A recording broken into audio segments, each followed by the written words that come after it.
لله نحمده ونستعينه ونستغفره ونؤمن به ونتوكل عليه ونعوذ بالله من شرور أنفسنا ومن سيئات أعمالنا من يهده الله فلا مضل له ومن يضلله فلا هادي له ونشهد أن لا إله إلا الله وحده لا شريك له ونشهد أن سيدنا ونبينا ومولانا محمدا عبده ورسوله أما بعد فأعوذ بالله من الشيطان الرجيم بسم الله الرحمن الرحيم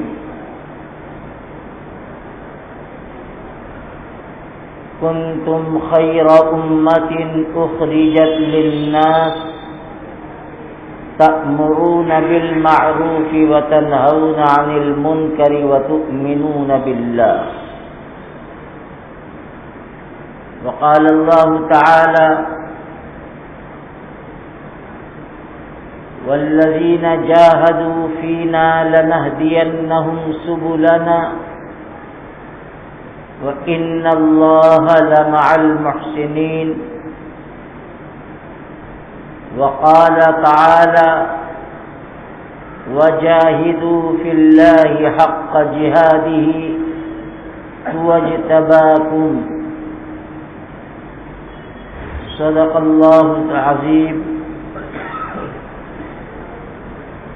محترم بزرگوں اور بھائیوں،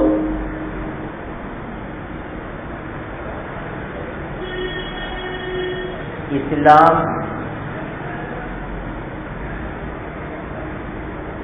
محنت اور قربانی کے ذریعے پھیلا ہے اور یہ دین قربانی کی بنیاد پر باقی رہے گا اور قربانی کی بنیاد پر ترقی کرے گا۔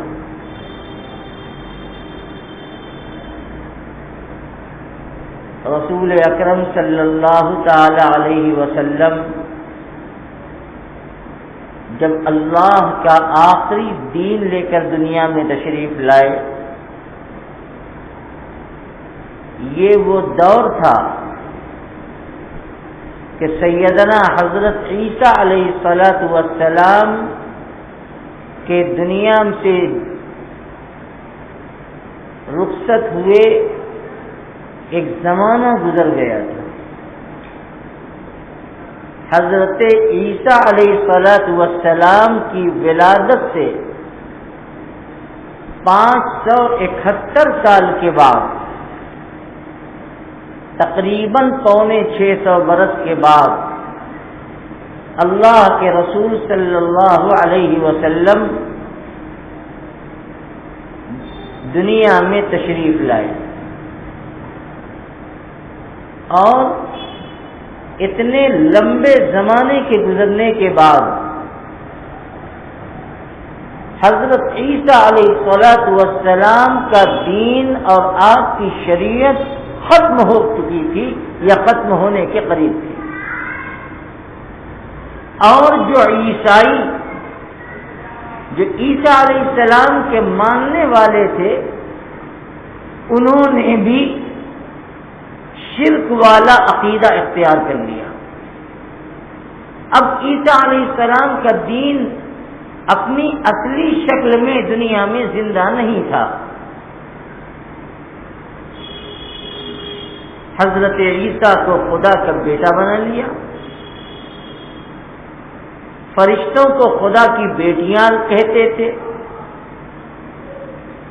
اور شرک کا عقیدہ رکھنے والے ہو گئے۔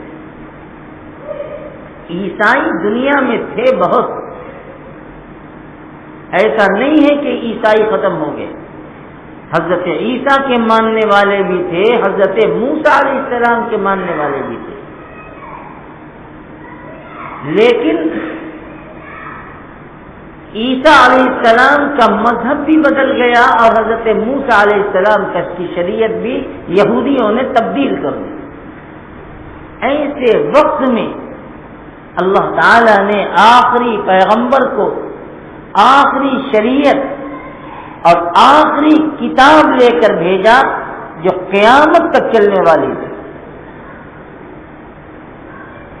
اور عیسیٰ علیہ السلام نے اپنی امت سے ایک وعدہ لیا تھا،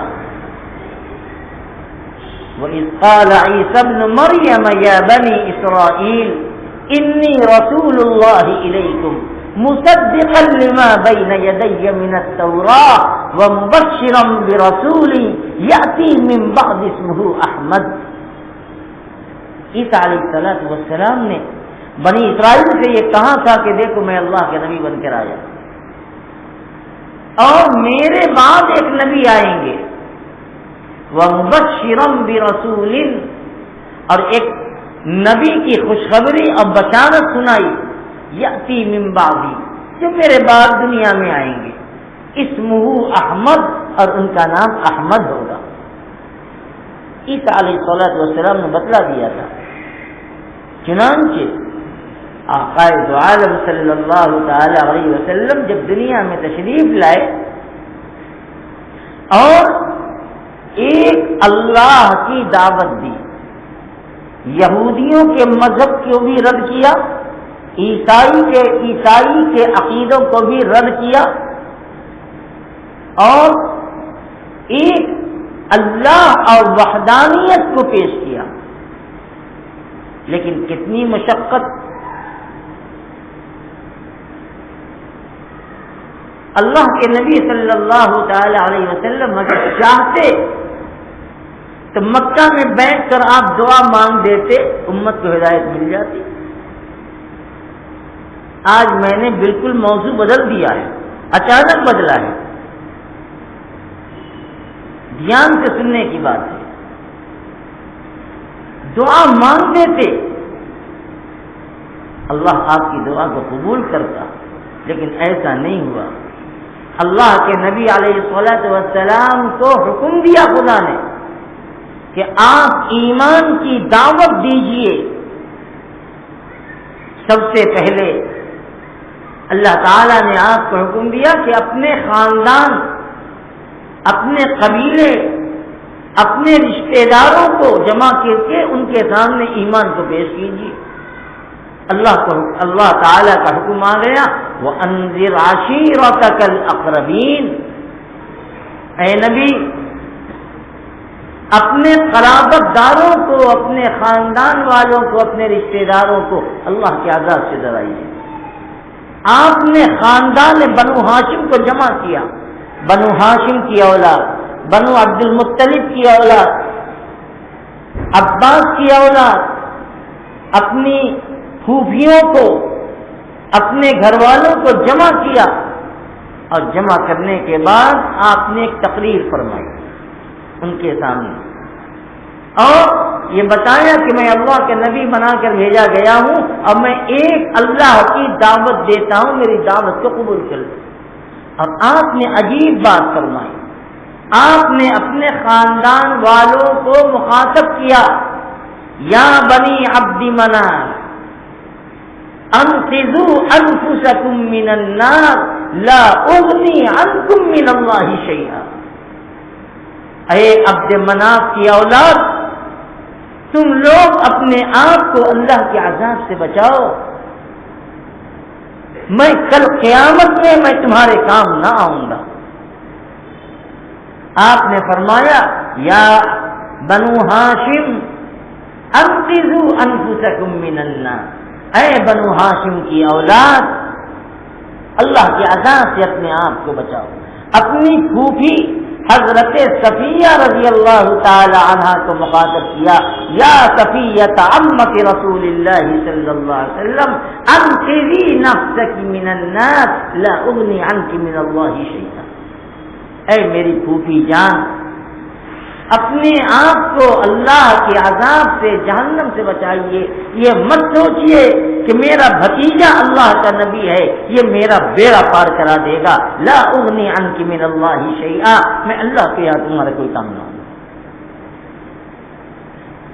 آپ نے اپنی صاحبزادی حضرت فاطمہ کو مخاطب کیا اور فرمایا کہ یا فاطمہ بنت رسول اللہ انقذی نفسک من النار، اے فاطمہ جو رسول اللہ کی لخت جگر ہے، نور نظر ہے، تو بھی اپنے آپ کو جہنم سے بچا.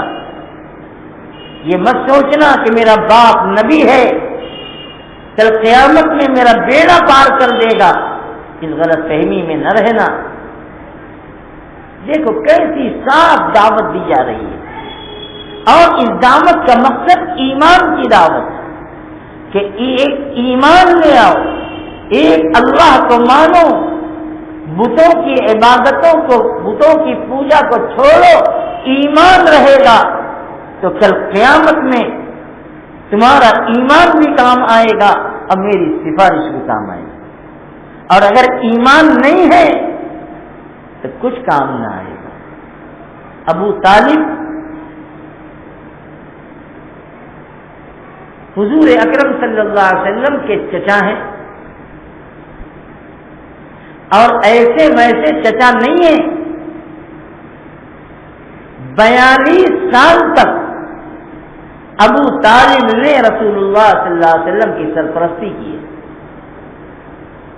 8 سال کی عمر سے 50 سال کی عمر تک ابو طالب حضور اکرم صلی اللہ علیہ وسلم کی سرپرستی کرتے رہے.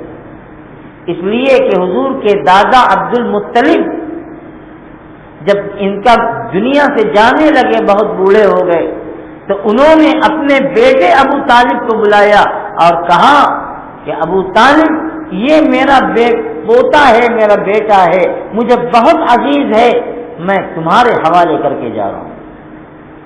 اس کا خیال رکھنا. ابو طالب نے اپنے باپ عبد المطلب کی وصیت پر عمل کیا اور 42 سال تک رسول اللہ صلی اللہ علیہ وسلم کی سرپرستی کی، ہر موڑ پر ساتھ دیا. لیکن ایمان اللہ کی توفیق سے ملتا ہے، ہدایت اللہ کے خزانے سے ملتی ہے. محنت کرنا ہمارا کام ہے، ایمان تو خدا کی توفیق سے ملے گا. حضور پاک صلی اللہ علیہ وسلم نے اپنے چچا ابو طالب کے لیے کتنی دعائیں کی، کتنی مرتبہ کہا، لیکن بات وہی ہے کہ ایمان مقدر سے ملتا ہے، خدا کی مرضی سے ملتا ہے. ابو طالب کی قسمت میں ایمان نہیں تھا، عمل بہت اچھا، نبی کا ہر موڑ پر ساتھ دیتے رہے، آپ کی حمایت کرتے رہے، لیکن اللہ تعالی نے ایمان نہیں دیا، ایمان نہیں لائے. بڑا عجیب واقعہ ان کا ہے. ابو طالب جب دنیا سے جانے لگے، ان کا انتقال ہونے لگا، تو حضرت صلی اللہ تعالی علیہ وسلم ان کے پاس تشریف لائے. آخر وقت میں ابو طالب کے پاس، اس لیے کہ ہو سکتا ہے کہ اب آخری وقت ہے دنیا سے جانے کا، کلمہ پڑھ لے. دیکھو ایمان خدا کی توفیق سے ملتا ہے، اس کو ذہن میں رکھو. اللہ کے پیغمبر صلی اللہ تعالی علیہ وسلم ابو طالب کے پاس تشریف لائے. آخری وقت تھا. آپ نے ابو طالب سے کہا یا عمی قل لا الہ الا اللہ کلمۃ اشہد لک بہا عند اللہ. چچا جان، آپ ایک مرتبہ چپکے سے میرے کان میں کلمہ پڑھ لیجئے، اشہد لک بہا عند اللہ. میں قیامت کے دن اللہ کے دربار میں آپ کے ایمان کی گواہی دوں گا، آپ کے ایمان کی شہادت دوں گا. جس وقت رسول اللہ صلی اللہ علیہ وسلم نے ابو طالب کے سامنے ایمان کو پیش کیا، اس وقت ابو جہل اور ایک دوسرا مکے کا سردار وہاں موجود تھا۔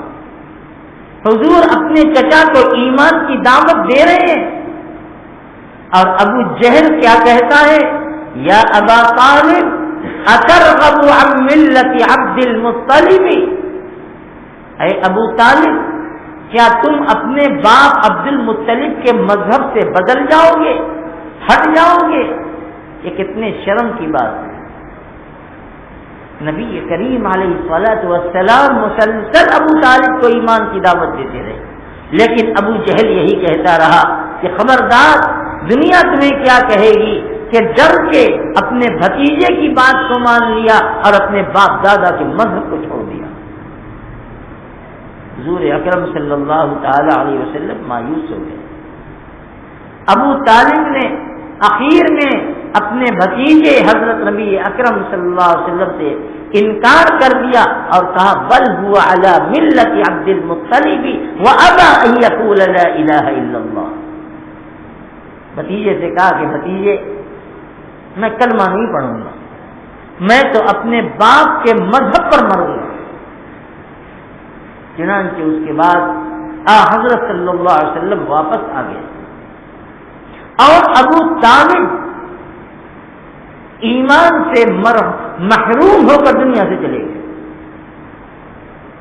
ہدایت، حضور کی قربانی، آپ کی محنت، کم کوشش نہیں کی، لیکن اللہ تعالیٰ نے ایمان مقدر میں نہیں رکھا تھا۔ حضور کو بہت تکلیف ہوئی، اللہ تعالیٰ نے آپ کو تسلی دی اور تسلی میں آپ نے فرمایا انک لا تہدی من احببت ولكن اللہ یہدی من یشاء۔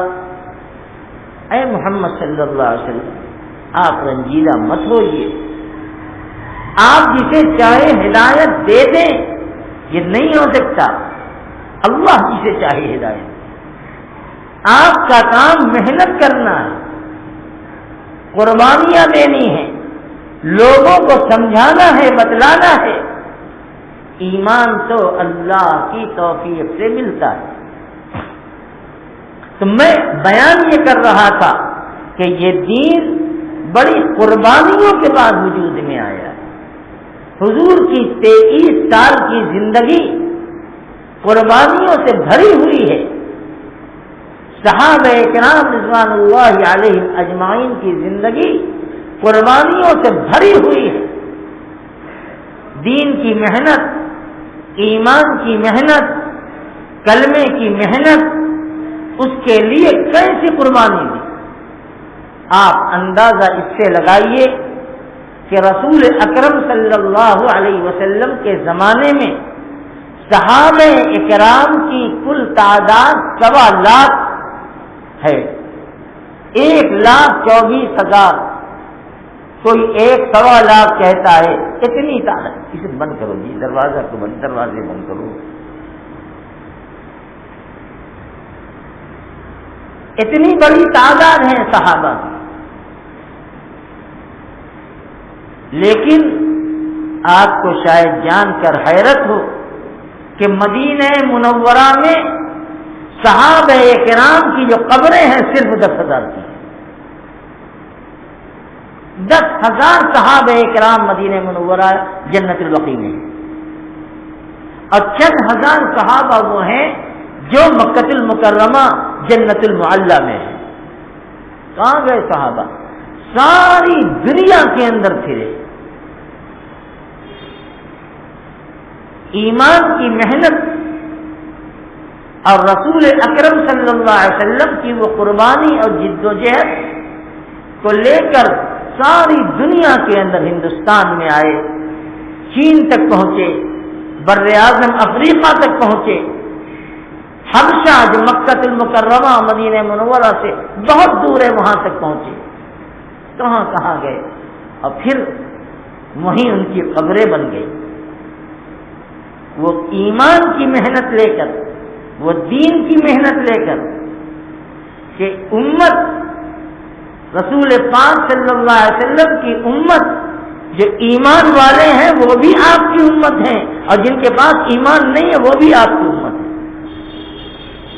جو ایمان والے نہیں ہیں یہ امت دعوت ہیں، اور جو ایمان والے ہیں یہ امت اجابت ہے۔ امت وہ بھی ہے حضور اکرم صلی اللہ علیہ وسلم کی امت ایمان میں داخل ہو جائے، اور ہمیشہ اس زمانے سے لے کر آج تک الگ الگ شکلوں میں دین کی محنت جاری تھی۔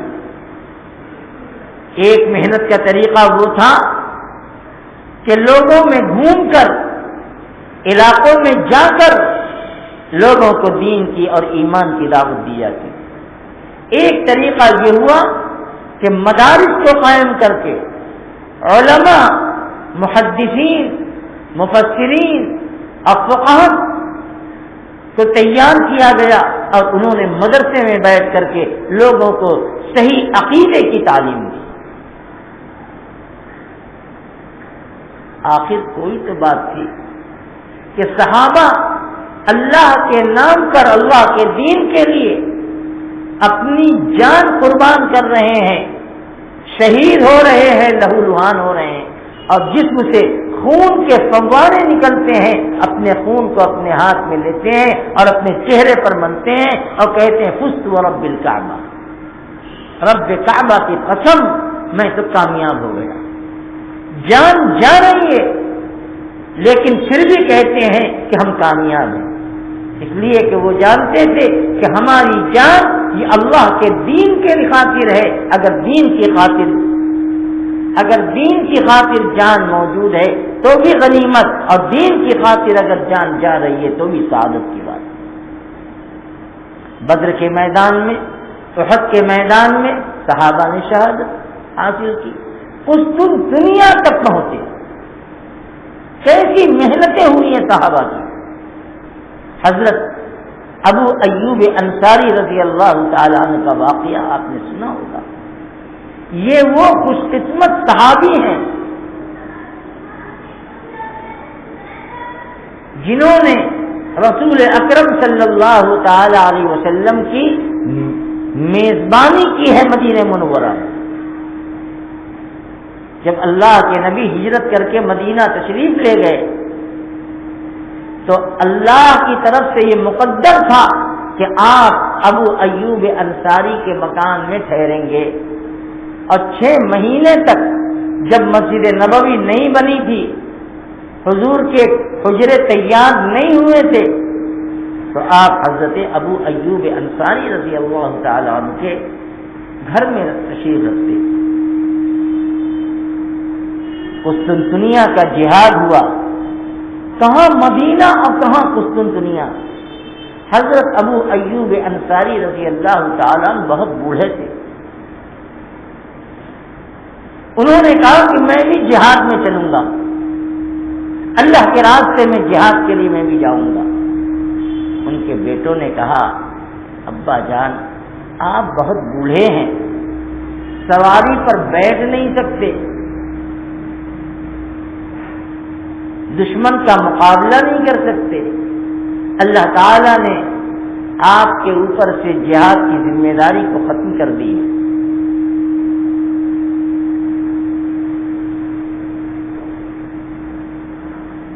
جہاد کی ذمہ داری ختم کر دی، آپ نہ جائیے، لیکن اللہ کے راستے میں قربانی کا جذبہ دیکھیے۔ فرمایا کہ نہیں، میں چلوں گا، میں جاؤں گا، اور اگر اللہ تعالی نے میری موت مقدر کی ہے، میں چاہتا ہوں کہ اللہ کے راستے میں جہاد کرتے کرتے میں اپنی جان قربان کر دوں، تاکہ کل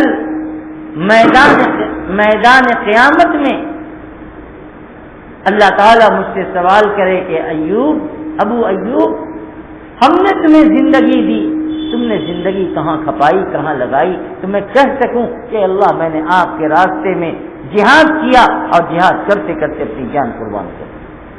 ابو ایوب انصاری رضی اللہ تعالیٰ عنہ کو سواری میں بٹھا دیا گیا، اور انہوں نے ایک وصیت کی تھی کہ اگر میرا انتقال ہو جائے اس سفر میں تو میری لاش کو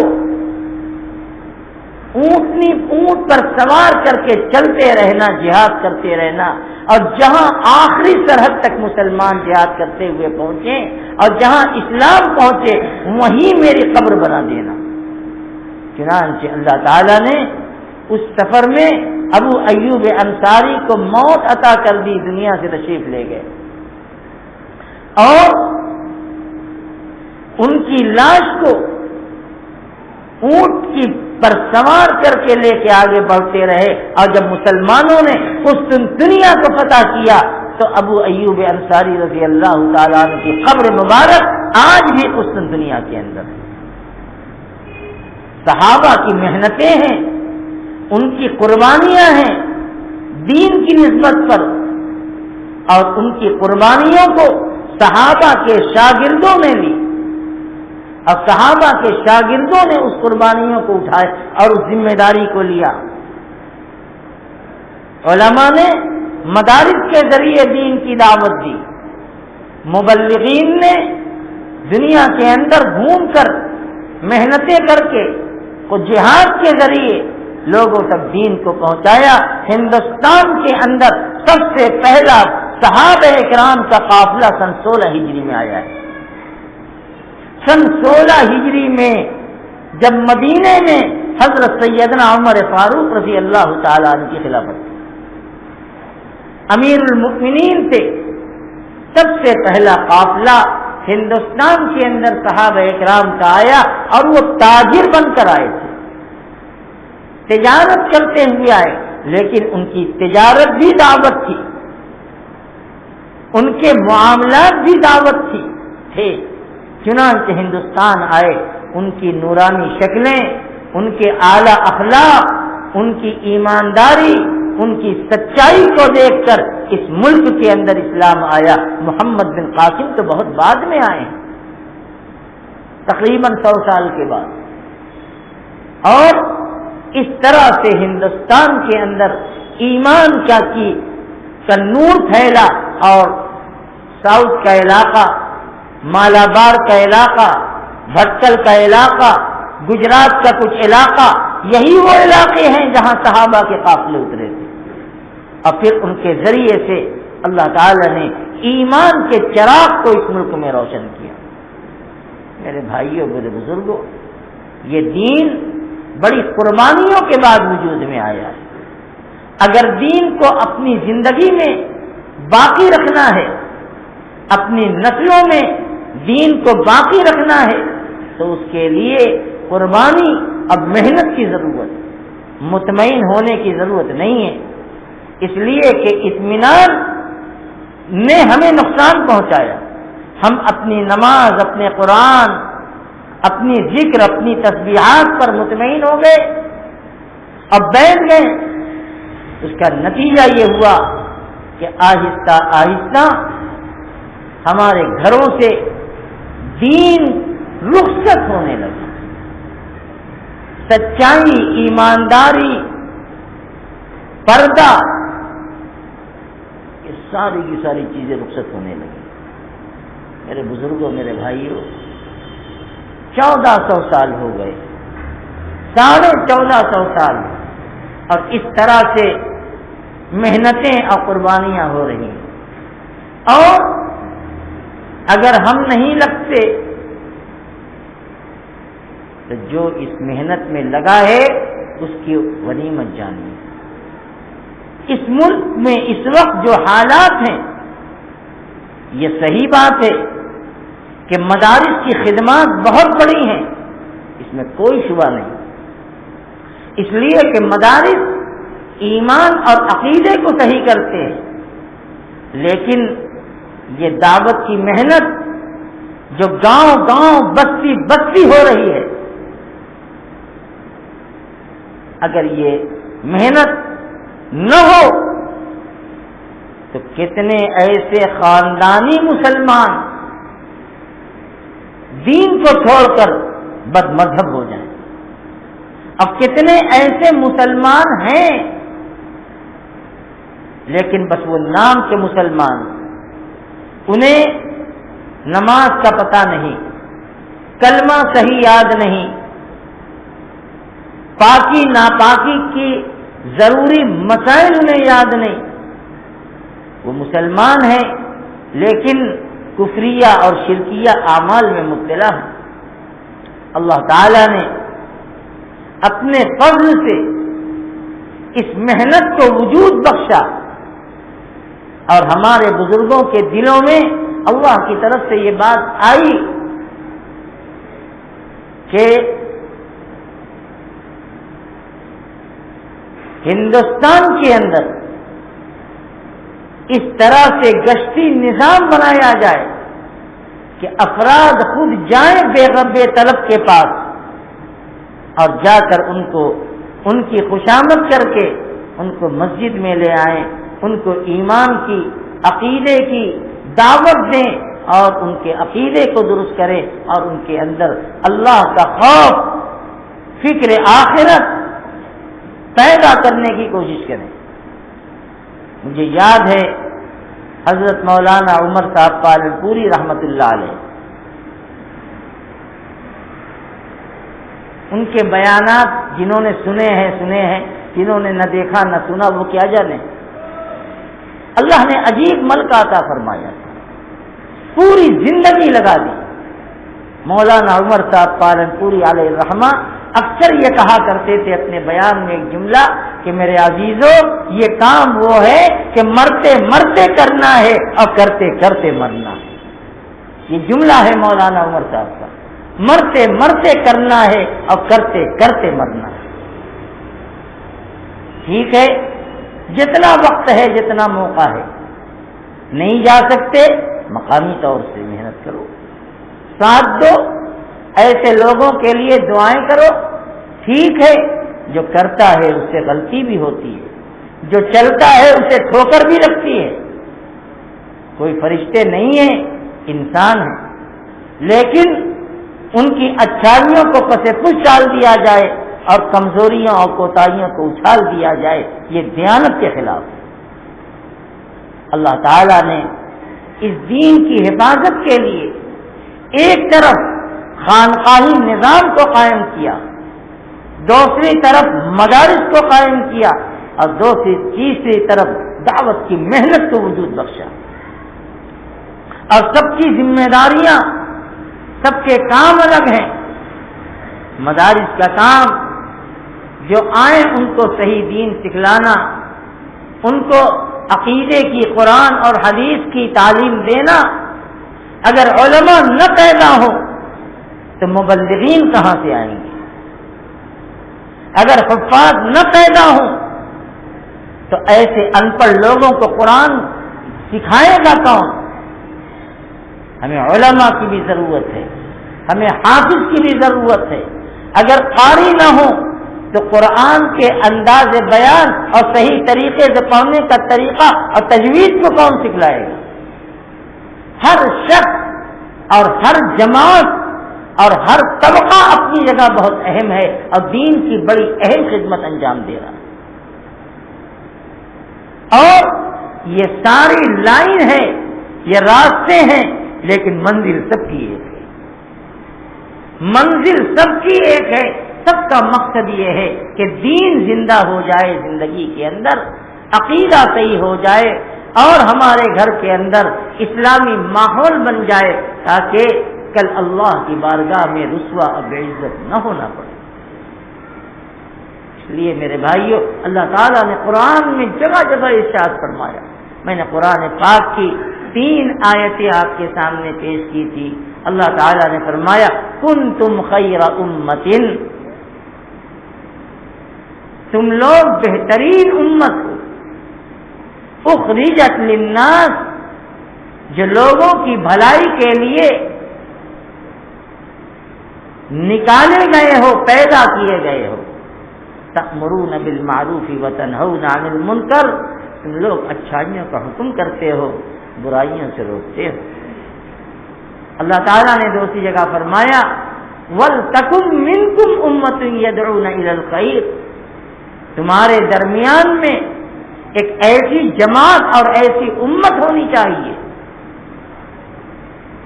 جو خیر اور بھلائی کی طرف لوگوں کو دعوت دے، خیر اور بھلائی کی طرف لوگوں کو بلائے، امر بالمعروف اور نہی عن المنکر کرے۔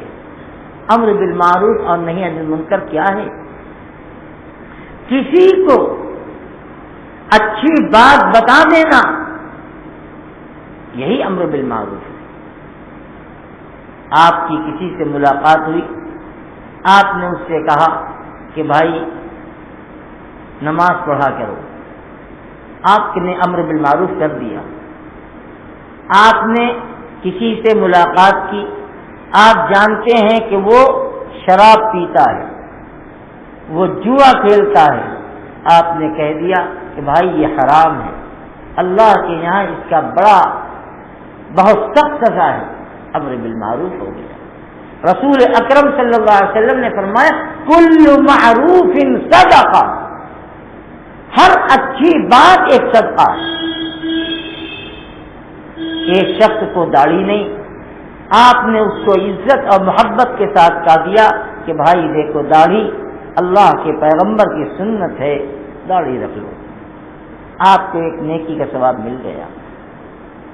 راستے میں جا رہے ہیں، کوئی تکلیف والی چیز آپ کو نظر آتی ہے، کانٹا ہے، شیشہ ہے، پھل کا چھلکا ہے، آپ اس کو کنارے کر دیتے ہیں۔ رسول اللہ صلی اللہ علیہ وسلم نے فرمایا کہ آپ کو صدقے کا ثواب مل گیا۔ حدیث پاک میں حضور نے فرمایا کہ ایک شخص راستے سے جا رہا ہے، کوئی کانٹا، کوئی نقصان کی چیز اس کو نظر آئی اور اس نے اپنے ہاتھ سے یا اپنے پاؤں سے اسے کنارے کر دیا، فشکر اللہ لہ فغفر اللہ لہ، اللہ تعالیٰ بندے کے اس عمل کو بڑی قدر کی نگاہ سے دیکھتے ہیں اور اللہ تعالیٰ اپنے بندے کی اس پر مغفرت بھی فرما دیتے ہیں۔ کبھی کبھی ایسا ہوتا ہے کہ بظاہر کام بڑا ہلکا معلوم ہوتا ہے، بہت مختصر معلوم ہوتا ہے، لیکن اللہ کے یہاں اس کی قدر و قیمت بہت زیادہ ہوتی ہے۔ تو میں عرض یہ کر رہا تھا کہ اللہ کے راستے میں محنت، قربانی، جد و جہد اور اللہ کے بندوں کی اصلاح کی فکر کرنا یہ بہت بڑی نیکی ہے۔ اللہ تعالیٰ نے جن کو اس کام سے جوڑا ہے، اللہ تعالیٰ ان کے کام کو کامیابی کی آخری منزل تک پہنچائے اور ان کے جان مال کی حفاظت فرمائے۔ اللہ تعالیٰ نے فرمایا وَجَاهِدُوا فِي اللَّهِ حَقَّ جِهَادِهِ، اللہ کے راستے میں کوشش کرتے رہو، آخری حد تک کوشش کرو، جہاں تک کوشش کر سکتے ہو کوشش کرو، کوشش سے باز مت آؤ۔ لیکن ایک بات ہے کہ ہماری محنتیں، ہماری کوشش اپنے گھر سے شروع ہو، اپنی اولاد، ہماری بیویاں، ہماری بچیاں، اگر ان کے اندر بے دینی ہے تو ان کے اوپر بھی اتنی ہی محنت ہونی چاہیے، بلکہ زیادہ محنت ہونی چاہیے دوسروں کے مقابلے۔ ایسا نہ ہو کہ ہمارے اخلاق خود بگڑے ہوئے ہیں، ہمارے گھر میں قرآن اور نماز خود نہیں ہو رہا ہے اور ہم اس کے لیے فکر مند نہ ہو۔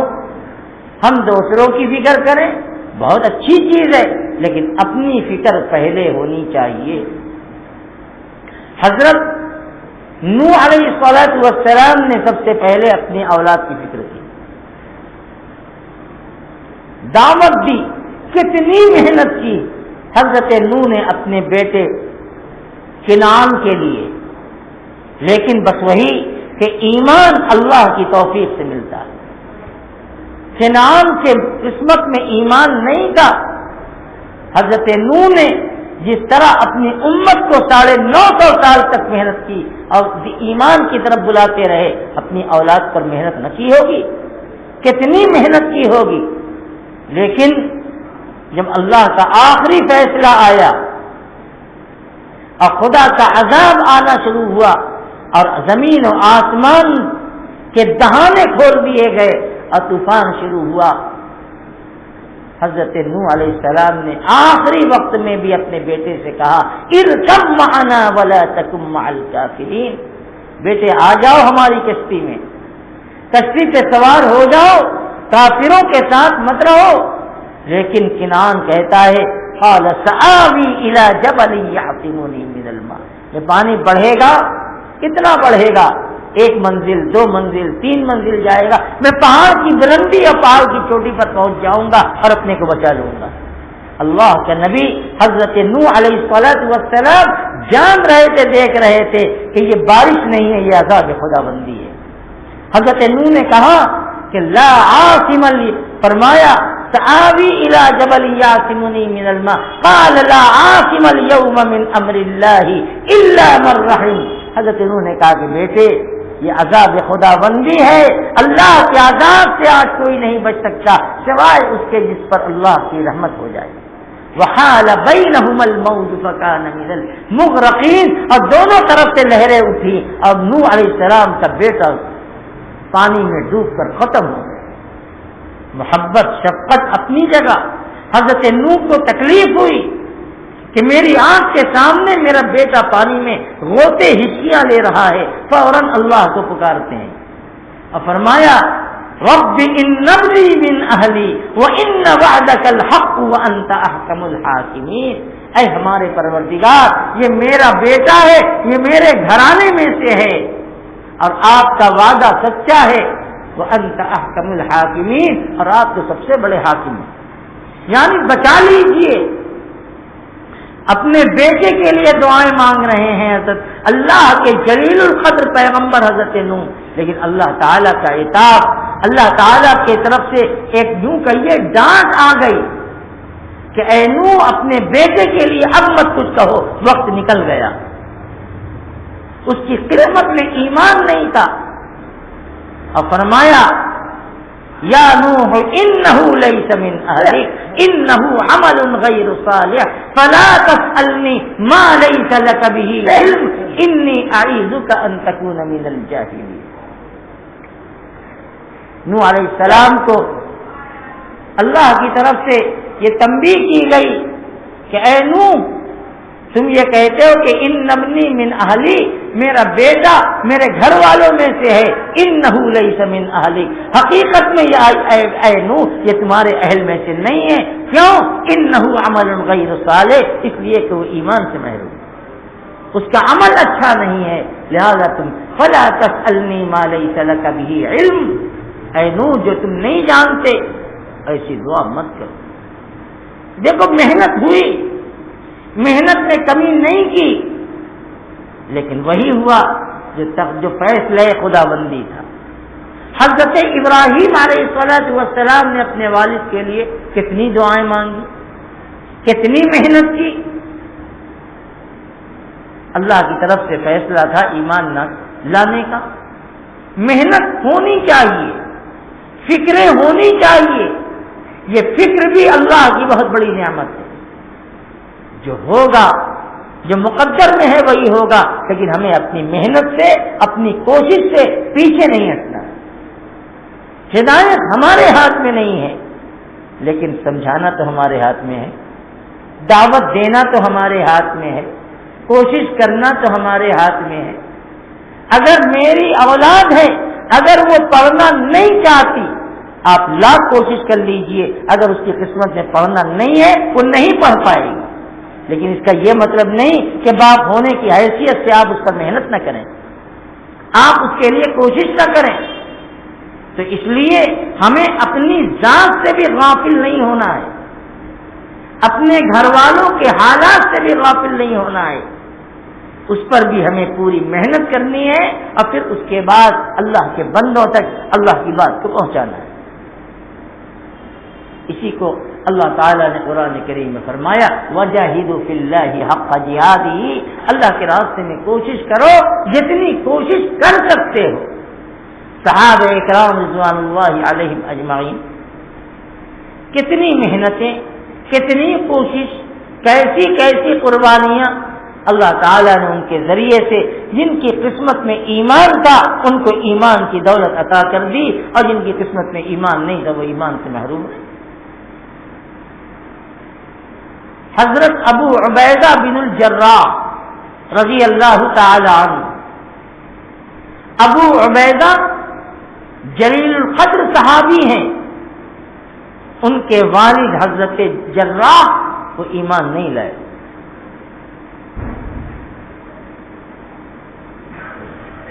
جنگ بدر میں، غزوہ بدر میں عجیب منظر تھا. ابو عبیدہ رسول اللہ صلی اللہ علیہ وسلم کے لشکر اور آپ کی فوج کے ساتھ آئے تھے، اور ان کے والد جراح کفار اور ابو جہل کے ساتھ آئے تھے. باپ بیٹے کا مقابلہ تھا. ایک ایمان والا ہے اور ایک ایمان والا نہیں ہے. دیکھو ایمان کا رشتہ کتنا مضبوط ہوتا ہے، اور ایمان کے رشتے کے مقابلے میں کوئی رشتہ نہیں. جب غزوہ بدر کی لڑائی ختم ہو گئی تو جراح جو والد ہیں انہوں نے اپنے بیٹے سے کہا، ابو عبیدہ سے جو حضور کے صحابی ہیں، کہا کہ بیٹے جنگ میں بہت سا ایسا موقع آیا کہ تم میری زد میں آ گئے تھے. اگر میں چاہتا تو ایک تلوار کے ذریعے تمہارا کام تمام کر دیتا، لیکن اولاد کی محبت غالب آئی، اور جب تم میرے سامنے آتے تھے تو میں ہٹ جاتا تھا وہاں سے. یہ باپ اپنے بیٹے سے کہہ رہا ہے. باپ کافروں کے ساتھ، بیٹا ایمان والوں کے ساتھ، حضور کے ساتھ. جب یہ جملہ سنا تو اب صاحبزادے کیا کہتے ہیں اسے بھی سنو. ابو عبیدہ رضی اللہ تعالیٰ عنہ کہتے ہیں کہ ابا جان یہ تو آپ کی سوچ ہے، قسم خدا کی آپ اگر میرے زد میں آ جاتے تو میں یہ نہ دیکھتا کہ آپ میرے والد ہیں، میں اپنی تلوار سے آپ کا کام تمام کر دیتا.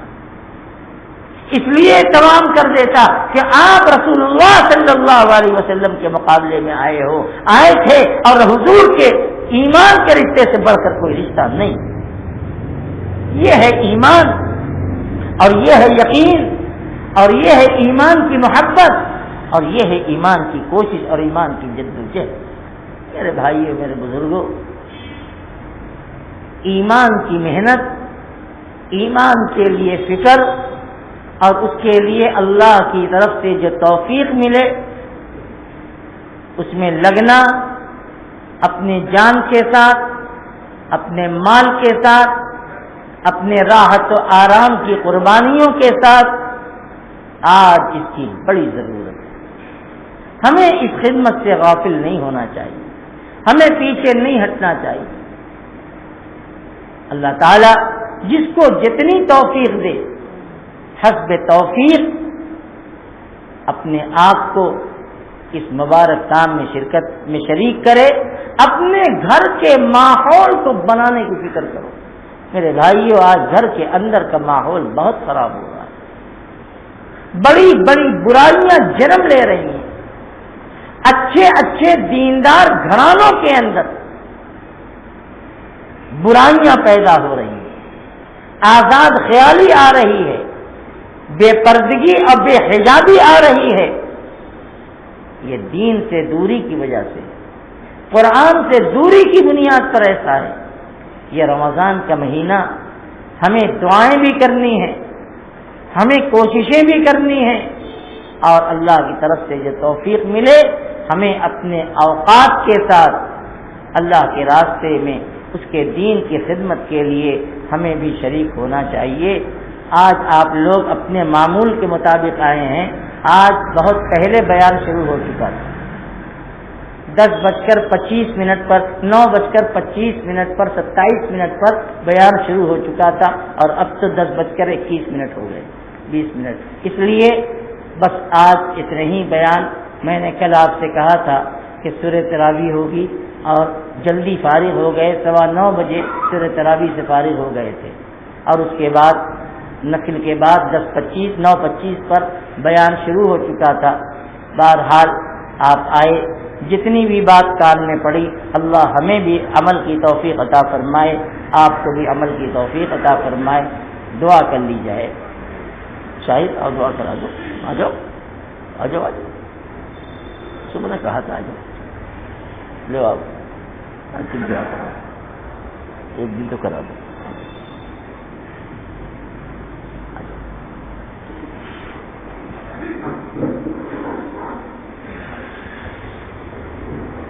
یہ بھی لگا لو.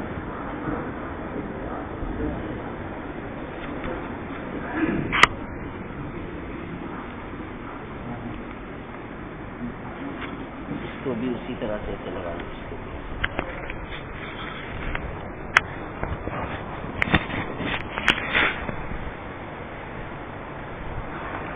سبحانك اللهم وبحمدك نشهد أن لا إله إلا أنت نستغفرك ونتوب إليك. رضينا بالله ربا وبالإسلام دينا وبمحمد صلى الله عليه وسلم رسولا ونبيا. اللهم صل على سيدنا ومولانا محمد وعلى آل سيدنا ومولانا محمد كما صليت على سيدنا إبراهيم وعلى آل سيدنا إبراهيم إنك حميد مجيد. اللهم بارك على سيدنا ومولانا محمد وعلى آل سيدنا ومولانا محمد كما باركت على سيدنا إبراهيم وعلى آل سيدنا إبراهيم إنك حميد مجيد. ربنا ظلمنا أنفسنا وإن لم تغفر لنا وترحمنا لنكونن من الخاسرين. ربنا وتب علينا إنك أنت التواب الرحيم.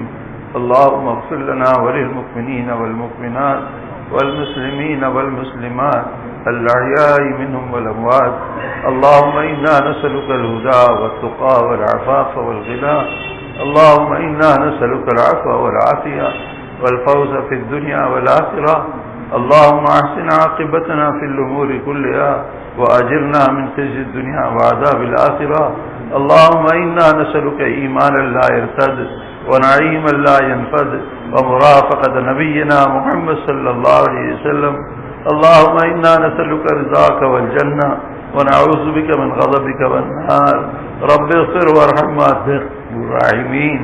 رب اغفر وارحم وأنت خير الراحمين. اللهم إنك عفو كريم تحب العفو فاعف عنا. اللهم إنا نسألك من خير ما سألك منه نبيك سيدنا محمد صلى الله عليه وسلم ونعوذ بك من شر ما استعاذك منه نبيك سيدنا محمد صلى الله عليه وسلم. أنت المستعان وعليك البلاغ ولا حول ولا قوة إلا بالله العلي العظيم. ربنا آتنا في الدنيا حسنة وفي الآخرة حسنة وقنا عذاب النار. اے اللہ تم سب کے قصوروں کو معاف فرما دے، ہمارے تمام چھوٹے بڑے گناہوں کو معاف فرما دے. اللہ آپ نے محض اپنے فضل و کرم سے ہمیں ماہ مبارک عطا فرمایا. اے اللہ یہ تیرا مہمان ہمارے پاس آیا اور اب رخصت ہو رہا ہے. اے اللہ ہماری طرف سے جو کوتاہیاں اور قصور ہوئے اسے معاف فرما دے. جو کچھ آپ کے فضل و کرم سے ٹوٹے پھوٹے اعمال ہوئے ہیں ہمارے روزوں کو، تراویح کو، نمازوں کو، تلاوت کو، دعاؤں کو قبول فرما لے. ہماری تمام گناہوں کو معاف فرما دے. اے اللہ آپ کی طرف سے پکار اور اعلان ہو رہا ہے کوئی مغفرت کے چاہنے والا؟ یہ سارا مجمع اسی نیت سے آتا ہے. اے مولا کریم ہم سب کی اور پوری امت مسلمہ کی مغفرت فرما دے. اے اللہ ہم سب کو حلال اور پاکیزہ روزی نصیب فرما دے. اے اللہ سب کو عافیت والی زندگی نصیب فرما دے. اے اللہ امت کے حال پر رحم فرما دے. اللہ امت مسلمہ کے حال پر رحم فرما دے. نگاہ کرم ڈال دے، امت پر نگاہ کرم ڈال دے. اللہ ہدایت عامہ کے فیصلے فرما دے. پوری امت مسلمان کی مغفرت کے فیصلے فرما دے. کسی کو بھی محروم نہ فرما، کسی کو محروم نہ فرما. اللہ بہت معاف کرنے والے ہیں، معافی کو پسند کریں. اللہ تیرے بندوں کی طرف سے ہم سب کی طرف سے بہت بے عنوانیاں اور غفلت کے ساتھ زندگی گزرتی ہے. اللہ تو اپنے کرم سے معاف فرما دے. مردوں کو بھی معاف فرما دے، عورتوں کو بھی معاف فرما دے، بچوں کو بھی معاف فرما دے، نوجوانوں کو بھی معاف فرما دے. اور جو دنیا سے جا چکے ہیں تمام مرحومین کی مغفرت فرما دے. اے اللہ جتنے حیات ہیں اپنے مرضیات پر چلا دے. اپنے رضا والے اعمال پر ہم سب کی اعانت فرما دے. اپنی بھرپور توفیق شامل حال فرما دے. اے اللہ جیسے تو اپنے ہدایت یافتہ بندوں کو، نیک بندوں کو توفیق دیا کرتا ہے، اے اللہ ہم سب بھی تجھ سے سوال کرتے ہیں. اے اللہ ہم بھکاری ہیں، ہم فقیر ہیں، محتاج ہیں. اے اللہ ہم سب کو بھی توفیق عطا فرما دے. اے اللہ سیدھے راہ سے ہدایت نصیب فرما دے. پوری امت مسلمان کی مغفرت فرما دے. جو پریشان ہے حال ان کی پریشانی کو دور فرما دے. تمام بیماروں کو شفا نصیب فرما دے. تمام مخلوقین کو قرضوں میں سے نجات دے دے. مسلمانوں کے جان مال ایمان و اعمال کی حفاظت فرما دے، تمام مساجد کی حفاظت فرما دے، تمام مراکز کی حفاظت فرما دے، اے اللہ تمام دینی جماعتوں کی حفاظت فرما دے، حرمین شریفین کی حفاظت فرما دے، اے اللہ باطل پیچھے لگا ہوا ہے، اے اللہ ہم کچھ نہیں کر سکتے، اے اللہ ہم تو کمزور ہیں، اے اللہ آپ ہی کا سہارا ہے، ایمان والوں کو آپ ہی کا سہارا ہے، اے اللہ آپ کو اپنی نصرت و مدد شامل حال فرما دے، قدم قدم پر نصرت فرما دے اور اپنی حفاظت میں لے لے، مولا امت مسلمہ کو اپنی حفاظت میں لے لے، اے اللہ باطل کی ساری اسکیموں کو فیل فرما دے، اے اللہ ان کی اسکیموں کو چور چور کر دے، انہیں آپس میں ٹکرا دے، اور مسلمانوں کو اے اللہ اپنے بدعملی کی وجہ سے جو حالات پیش آ رہے ہیں ہم سب کو توبہ کی توفیق نصیب فرما دے، اپنے رضا وجہ اعمال کی توفیق عطا فرما دے، یہ نفس شیطان ہمارے دشمن ہے، ان سے ہماری حفاظت فرما دے، اے اللہ ہمارے والدین کی ہم سب کے والدین کی مغفرت فرما، جن کے والدین دنیا سے جا چکے ان کی قبر کو نور سے منور فرما، ان کی قبر کو جنت کا باغ بنا دے، ان کی اولادوں کی طرف سے بہترین بدلہ انہیں عنایت فرما دے، اے اللہ جن کے والدین حیات ہیں ان کی خدمت کی توفیق عطا فرما دے، سب کو عافیت اور صحت و تندرستی عطا فرما دے، ہم سب کے بیوی بچوں کو دیندار بنا دے، ہدایت سے نواز دے، اے اللہ ہماری اولادوں اور ہمارے گھروں سے بے دینی کو دور فرما دے، اے اللہ ہمارے اولادوں کو دیندار بنا دے، ہمارے نسلوں کو دیندار بنا دے، اے اللہ برے ماحول سے حفاظت فرما دے، اچھے ماحول میں آنے کی توفیق عطا فرما دے، ایمانی قوت نصیب فرما دے، اپنے ذات کے ساتھ ذاتی تعلق نصیب فرما دے، اپنے ماشوا سے مستغنی فرما دے، اللہ میں کسی کا محتاج نہ بنا، اللہ تو ہی ہمارا خالق اور مالک ہے، ہمیں ہم سب آپ کو اپنا رب جانتے ہیں، آپ ہی ہمارے غلطیوں کو معاف بھی فرما دیجیے اور ہماری نصرت بھی فرمائیے، اے اللہ آپ کے علاوہ ہمارا کوئی نہیں ہے، ہمارے پاس کچھ نہیں ہے، جو کچھ ہے آپ ہی آپ ہے، مولا ہماری مدد فرما دے، بے سہاروں کا سہارا بن جائیے، آپ یہ برکت اور یہ حلال روزی عنایت فرمائیے، سب کی پریشانیوں بے روزگاری کو دور فرما دیجیے، اے مولا معاف فرما دیجیے، نفس شیطان ہمارے دشمن ان سے حفاظت فرما دیجیے، اللہ ماہ مبارک کے گزرنے کے بعد ہمارے زندگی میں تقویٰ بھری صفت پیدا فرما دیجیے، اپنے حکموں پر چلنے کی استعداد پیدا فرما دیجیے، اے اللہ ماحول کی گندگیوں سے ہم سب کی حفاظت فرما دیجیے، اے اللہ ہم بھول جاتے ہیں، اے اللہ ہم غفلت میں بھول جاتے ہیں، اے اللہ تو ہمیں اچھے ماحول میں رہنے کی توفیق عطا فرما دیجیے، مسجدوں کو آباد فرما دیجیے، اعمال مسجد کو آباد فرما دیجیے، ہم سب کے گھر میں ایمانی اعمال کو زندہ فرما دیجیے، اے اللہ اچھے ماحول کو زندہ فرما دیجیے، تمام برائیوں کی نفرت ہمارے دلوں میں بیٹھا دیجیے اور بلائیوں کا شوق دلوں کے اندر پیدا فرما دیجیے، اے اللہ ہمیں نمازوں کا پابند بنا دیجیے، ہماری اولادوں کو نمازوں کا پابند بنا دیجیے،